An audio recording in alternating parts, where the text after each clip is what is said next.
नमस्कार दोस्तों, हमारे YouTube चैनल आज का ज्ञान पर आपका स्वागत है। कर्म और भाग्य दोनों में से कौन बड़ा है? एक महानुभाव ने मुझसे ये प्रश्न किया कि भाग्य पहले बना या कर्म। मैंने बताया कि भाग्य कर्म का फल है। जो प्राणी जैसा कर्म करता है उससे उसका फल मिलता है, वही फल भाग्य है। फिर उसने पूछा कि जब भाग्य में लिखा ही नहीं होगा तो प्राणी कैसे कर्म और क्या कर्म करेगा? कहा जाता है कि बिना ईश्वर की इच्छा के एक पत्ता भी नहीं हिलता है। तो बिना ईश्वर की आज्ञा के किसी को सुख या दैख कैसे मिलेगा? और यदि दैख या सुख सब भगवान की इच्छा पर ही निर्भर है तो भाग्य में लिखा होकर ही क्या करेगा?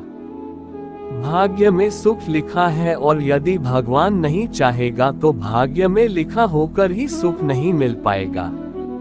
मैंने बताया कि जब कोई ग्राहक दुकान से सामान खरीदने जाता है तो वह सामान का भाव पूछता है, न कि बेचने वाले का, तथा वह ग्राहक सामान खरीदता है, न कि दुकानदार को खरीदता है। किंतु फिर भी सामान दुकानदार को ही देना पड़ता है और हम पैसा भी दुकानदार को ही देते हैं, न कि सामान को। हम उस सामान का भाव भी उस दुकानदार से ही पूछते हैं, न कि उस सामान से।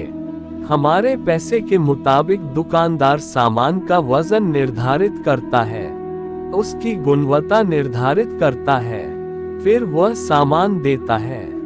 या हम सामान पसंद करते हैं, फिर दुकानदार से उसकी कीमत पूछते हैं और फिर उस सामान के गुण एवं मात्रा के अनुसार कीमत अदा करके सामान घर ले आते हैं। ठीक उसी प्रकार भगवान हमारे कर्मों की मात्रा एवं गुणवत्ता परखता है, फिर उसके मुताबिक उसका फल देता है। हम चाहे लाख कोशिश करें, फल हमारे कर्मों का ही मिलेगा।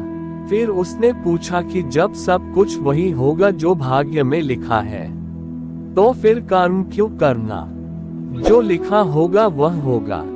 मैंने बताया कि भाग्य में जो लिखा है, या दूसरे शब्दों में जो विधाता ने जो लिख दिया है वो होकर ही रहेगा। चाहे कोई कुछ भी करे वह टल नहीं सकता। तो फिर उसने पूछा कि तो फिर कोई कोशिश क्यों करना? चुपचाप निठल्ला बनकर बैठे रहना ही अच्छा है, क्यों कोशिश करना? आखिर जब जो लिखा है वही होगा तो फिर क्यों कोई कर्म करना? मैंने बताया कि जो लिखा है वो होकर ही रहता है। भाग्य या दुर्भाग्य अपना प्रभाव बिल्कुल समय पर पूरी मात्रा में देते हैं, किंतु हम उस भाग्य या दुर्भाग्य से अपने आप को बचा सकते हैं। जैसे ठीक दोपहर में भगवान सूर्य चिलचिलाती हुई गर्मी फैलाते हैं। भयंकर गर्मी से प्राणी त्राही त्राही करने लगता है और फिर उस गर्मी से बचने के लिए या तो किसी पेड़ की छाया में जाता है या अपनी सामर्थ्य के अनुसार वातानुकूलित घर में शरण लेता है। किंतु उसके ऐसा करने से भगवान सूर्य की न तो गर्मी कम होती है या न तो भगवान सूर्य अस्त होते हैं। वह अपना काम पूरी तरह करते हैं। हम अपने प्रयत्न से उस गर्मी से छाया में या एयर कंडीशन में जाकर राहत पाते हैं। ठीक इसी प्रकार भाग्य या दुर्भाग्य अपना प्रभाव सही समय पर भरपूर देता है, किंतु हम पूजा पाठ, यज्ञ, यंत्र, मंत्र तथा तंत्र अनुष्ठान, दान आदि की छाया या एयर कंडीशन में उससे अपने आप को बचा लेते हैं। तथा जो प्रयत्न नहीं करता या छाया में नहीं जाता वह गर्मी से झुलस जाता है। मैं नाम नहीं प्रकट करना चाहता। उस व्यक्ति की भारत में विशेष प्रतिष्ठा है तथा एक पढ़े लिखे संभ्रांत परिवार कुल से संबंधित है, किंतु ईश्वर की दया से वह सज्जन बहुत ही प्रसन्न हुए। कारण ये था कि उनके एक संबंधी अपनी कुंडली दिखाने आए थे। मैंने कहा कि कुंडली अशुद्ध है, तो उन्होंने कहा कि इसका मतलब है आप भी दूसरी कुंडली बनाना चाहते हैं ताकि आप भी इसकी कुछ दक्षिणा पा सकें। कितना दक्षिणा लेते हैं? क्रोध तो मुझे बहुत आया। एक फौजी की खोपड़ी वैसे ही टेढ़ी होती है, किंतु उनके सामाजिक स्तर एवं अपनी नौकरी को ध्यान में रखते हुए कहा कि आप चाहे लाख ही करोड़पति क्यों न हो, एक ब्राह्मण की दक्षिणा देने की सामर्थ्य आप में नहीं है।